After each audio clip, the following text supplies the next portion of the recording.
Thanks for tuning in to Farmer Theologian, a podcast designed to help you build deeply rooted practical theology. Let's get to work. Hey guys, thanks for tuning in to this episode of Farmer Theologian. Today I wanted to reflect on John MacArthur and my interactions with him, the many ways he blessed me. And so I'm going to talk about some kind of personal memories, personal feelings up front, and then some sermons towards the end. But as I was thinking about this, just trying to think through process this week, it's been a pretty emotional week. I'm just thinking about the right thing to do, and I even had a few people ask me, would we do something different on Sunday to recognize John? And I've just gone back and forth on it because part of me feels like John would never want me to do anything different in our church because of him. Like he'd want us to just be the church, and he'd want me to just preach the word, not make much of him, but to preach the word. And so, as I was just thinking through those things, reflecting, a lot of tears this week, I thought, this is probably the best place for it. I could reflect on John a little bit, talk about some of the ways that he impacted me, pay tribute to him, but as he would encourage me to do, keep the church about the main thing, about Jesus Christ. And so I wanted to take a little time today to reflect on John MacArthur. So that's what this episode is going to be. Probably going to be a little bit heavier of an episode. I'll try to make through it without crying, but if there are jump cuts, that's just what it's going to be. But so I thought I'd first share some memories of John that just really stuck out to me. The first is John was just a really generous man. He was constantly giving things away, giving to people, giving of his time, giving of his attention, giving of his talents to the church, his gifting, using that, stewarding that well for the church. But just in general, he was a very generous man. And I was thinking about that today, and even thinking about this little version of Valley of Vision. When I was first started working in Grace to You on my first anniversary, this was kind of a gift to celebrate my first anniversary.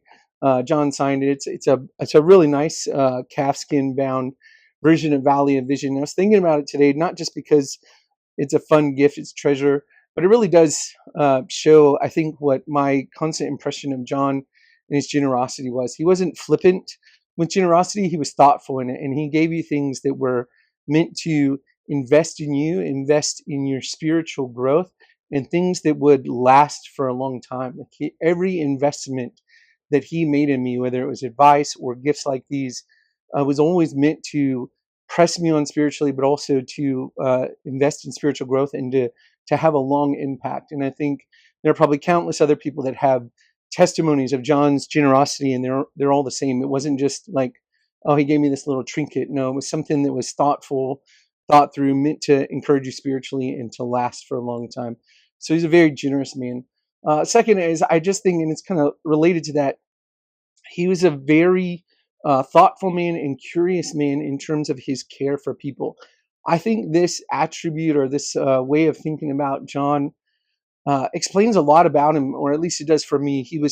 His curiosity, his general care and wanting to learn things is what made him a great expositor. He would dig into the text. He talked frequently about examining the text, asking the text questions, trying to exhaust his questions, and how scripture never fully just was exhausted by him. He would continue to come with questions, and he would continue to find glorious truth in the scripture. But he also had that same curiosity towards people. We had, when we were there in California, we had some children with health concerns. He was really kind in how he treated and responded us to that. But one of the things that I would notice is he would just ask questions that I just would ask. As the dad who's going through this crazy scenario, I was sometimes felt overwhelmed, and I just vividly remember John would come in, and my office was kind of on the way to the studio where he would come in to record, and he would stop in my door and ask how the kids were, ask how Tara was doing, and then he'd just ask a bunch of questions. And sometimes I would find myself even writing those down, like, man, I need to ask the doctor that. He was just so curious, but he also, it was a genuine care about people. And I always appreciated that about him, and it's something I'm trying to grow in and emulate. They had genuine care about people that showed in his curiosity about them. He didn't just want to say, hey, how's everybody doing? He had specific questions, and he would ask multiple questions. He would really try to understand what you were going through, I think both so that he could encourage you, so he could pray for you, many of those kind of things. But it just showed a true care for people. And again, this is one of those things, even as I've watched the tributes this week, many of them, this is a common testimony people have about John's particular care for them, and we certainly experience that. My favorite memory of John is we have 4 kiddos. We had 3 boys, and then with the 4th one, we were going to have a girl, and I just remember when he came by. It was kind of the same scenario. He came by the office. He stopped at my door, asked how things were going. I said, "Good news. We just found out we're going to have a girl. It's not another boy." And instead of just asking questions like he would normally do, standing in the doorway, he pulls out the little chair in front of my desk and he sits down and talks to me about the great gift that girls are to their dads. And it was just one of the sweetest moments, and I'll always cherish that memory. And now every time I look at my daughter, I just think about what a sweet relationship we have and how John encouraged me to be looking forward to that. It was just a really sweet time. And then to see that even in his sons, they're very sweet and tender towards their families, and they just get that from their dad. It's a really awesome thing to see. Another kind of fun memory that I've just been thinking about this week is my first job in and around Grace Church was I was working bike patrol for the campus security, the safety team, and I'm just pedaling around on the bike, and I've got some Hebrew flashcards. I think it's first semester, and I'm just desperately trying to learn Hebrew grammar, having been so long out of school.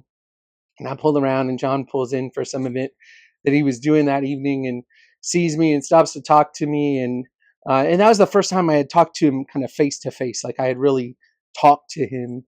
We hadn't been there very long, and it's just like, just having this conversation. He noticed the flashcards. He's talking to me about seminary and where I was in seminary and what was the classes, how was I doing. Again, just very curious about me. But what I took away from that, and I texted my wife right away. I just met JMac, and and she was like, "Well, how was it?" And I was like, it was kind of exactly like he is in the pulpit. Like, he didn't have preacher voice and non-preacher voice. I mean, obviously it was a more personal conversation. He's not having a personal conversation in the pulpit, but it wasn't like he was a different person. And I just was amazed by that and encouraged by that. Like, I come from the South, where there's a sort of Southern pathos to preaching that often is like you have a preacher voice and your normal voice. And he just didn't have that. And it was just different to me and really challenged me to even think about, how do I present myself in the pulpit? And is that the same? Are people going to think I'm the same guy in and out of the pulpit? Just that simple conversation was encouraging and a challenge to me. All right, let's talk about the best thing about John, I think, and that is his preaching. I think his legacy to the church is a faithful commitment to preaching. Everybody said this in their videos, and I would agree with most of them. I just want to talk about a few sermons as kind of a recommendation to you that have meant a lot to me. First, just personally, there's a 2-part series on spiritual blindness from Mark chapter 8 that just were super helpful for me. I was wrestling through my own walk, my own sanctification. I had had this time where I was not really growing, and then I started learning how to study the scripture, and it seemed like my sanctification took off. And so I was wrestling with, when was I actually saved? Did I need to be baptized? All these different things. And that particular sermon and just his walking through the text to explain spiritual realities was so impactful for me, and still one that I recommend to people, particularly people who might be wrestling with their testimony. When were they saved? Are they really saved? Those kind of things. It's on spiritual blindness. It's 2 parts from Mark chapter 8. You can find it at gty.org. Second one, the one that was theologically the most rich for me and showed me really how to preach theologically, is a sermon called Twin Truths, God's Sovereignty and Man's Responsibility. Again, you can find that on gty.org. And he just goes from almost beginning to end of Scripture, and he brings out all of these passages that parallel. You have God's sovereignty and man's responsibility in the same passage. And when he gets to the end, he just talks about how we affirm what Scripture says. We don't try to explain what can't be explained. We don't try to err on one side or the other. That's where errors go. But he just shows you that Scripture boldly proclaims that God is sovereign, and boldly proclaims that man is responsible. And he just showed it over and over again from Scripture. And I just thought, man, when I come to a theological paradox and I'm trying to explain it to people, I want to be like that. I want to stick to what the Scripture says. I don't want to try to reason around it. I don't want to try to stretch it to fit what I think is an easier explanation. but I want to boldly affirm what Scripture says. And that particular sermon, I think it was one of the first few that I heard from him when we moved out to California. It was tremendously helpful in setting an example for how do you preach the text when there's a difficult theological issue. You just preach the text. It was super, super helpful.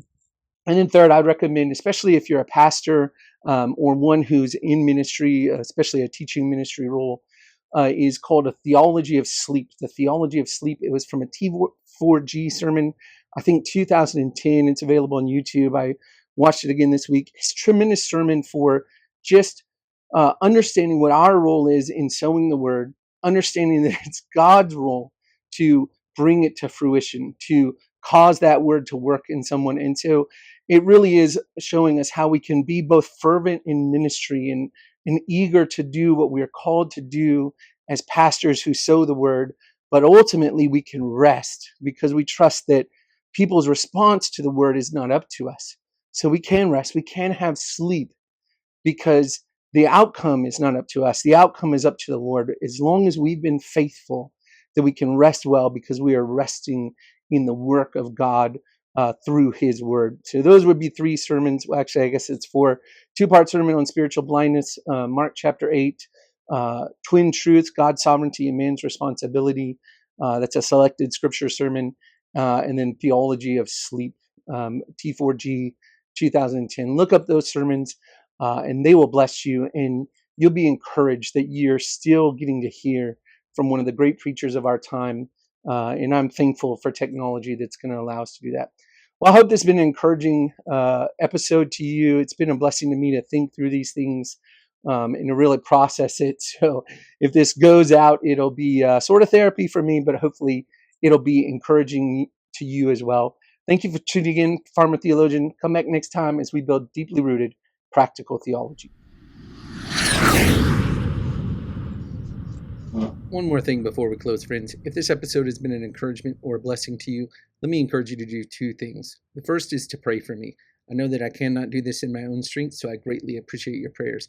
And the second thing is share this episode with a friend. And then come back next time for another episode of Farmer Theologian.